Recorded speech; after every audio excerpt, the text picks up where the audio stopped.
কোনো দলীয় বিবেচনায় অথবা দলীয় পরিচয়ের মাধ্যমে এখানে নিয়োগ হবে না, সেটা আমরা ইনশিওর করব। স্বপ্নের ক্যাম্পাস বিনির্মাণ না হওয়ার পর্যন্ত আমরা আমাদের লড়াই চালিয়ে যাব।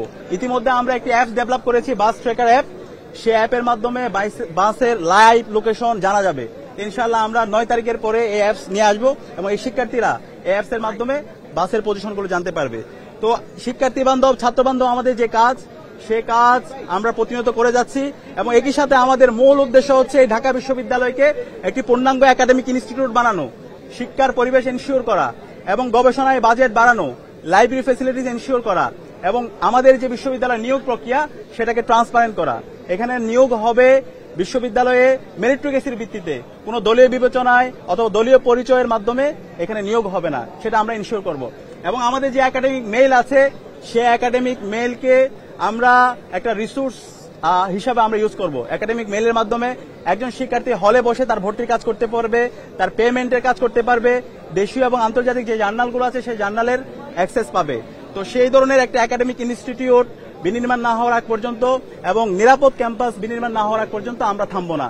এবং আমরা ঐক্যবদ্ধ শিক্ষার্থী জোটের যে স্লোগান, সেই স্লোগান হলো স্বপ্নের ক্যাম্পাস গড়ার পথযাত্রী, আমরা থামবো না। একজন বিশ্ববিদ্যালয়ের প্রথম বর্ষের শিক্ষার্থী যে স্বপ্ন নিয়ে বিশ্ববিদ্যালয়ে আসে, সেই ধরনের একটি স্বপ্নের ক্যাম্পাস বিনির্মাণ না হওয়ার পর্যন্ত আমরা আমাদের লড়াই চালিয়ে যাব। RICL TMX, যুগের পর যুগ স্থাপনা থাকে মজবুত। আমাদের নির্বাচন এখন পর্যন্ত আমরা বিশ্ববিদ্যালয় প্রশাসনকে বিভিন্ন অভিযোগ দিয়েছি। বিশ্ববিদ্যালয় প্রশাসন এখন পর্যন্ত কোনো কার্যকর উদ্যোগ গ্রহণ করেনি। আপনারা জানেন আমাদের যারা নারী প্রার্থী আছে তাদের বিরুদ্ধে ক্রমাগত সাইবার বুলিং হচ্ছে।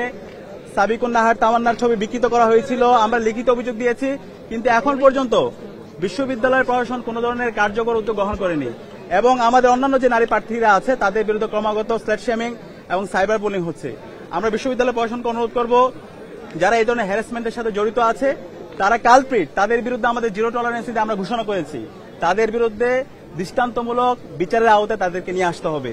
তো আমরা অনুরোধ করব, আমাদের এখানে যারা আমরা প্রার্থীরা আছি, সকল ছাত্র সংগঠন এবং ইন্ডিপেন্ডেন্ট যারা প্রার্থীরা আছে, আমি সবাইকে অনুরোধ করব এই ডাকসু নির্বাচনে আমাদের সবাইকে দায়িত্বশীল আচরণ করা দরকার এবং এর মাধ্যমে আমাদের সারা বাংলাদেশকে একটা চমৎকার বার্তা দেওয়া দরকার। জুলাই বিপ্লবে যেভাবে আমরা ঐক্যবদ্ধভাবে ফ্যাসিবাদের বিরুদ্ধে আন্দোলন করে খুনি হাসিনাকে হটিয়েছি, বিপ্লব পরবর্তী শহীদদের আকাঙ্ক্ষার আলোকে বাংলাদেশ সবার ঢাকা বিশ্ববিদ্যালয় বিনির্মাণ করার জন্য এই নির্বাচনে আমাদের সবাইকে দায়িত্বশীল আচরণ করতে হবে এবং আমরা আশা করছি এই নির্বাচনের মাধ্যমে আমরা বাংলাদেশের সকল মানুষদের একটি চমৎকার বার্তা দিতে সক্ষম হব এবং আমরা এর মাধ্যমে আমাদের গণতন্ত্রের একটা স্থায়ী রূপের দিকে যাব। সবাইকে অসংখ্য ধন্যবাদ। আচ্ছা, এর পাশাপাশি আমাদের আর একটা কনসার্ন আছে। এখানে বিশ্ববিদ্যালয়ে এখন পর্যন্ত 39,000 আমাদের ভোটার আছে, কিন্তু আমরা মাত্র 8টা সেন্টার এখন পর্যন্ত বিশ্ববিদ্যালয় নির্বাচন কমিশন ঘোষণা করেছে।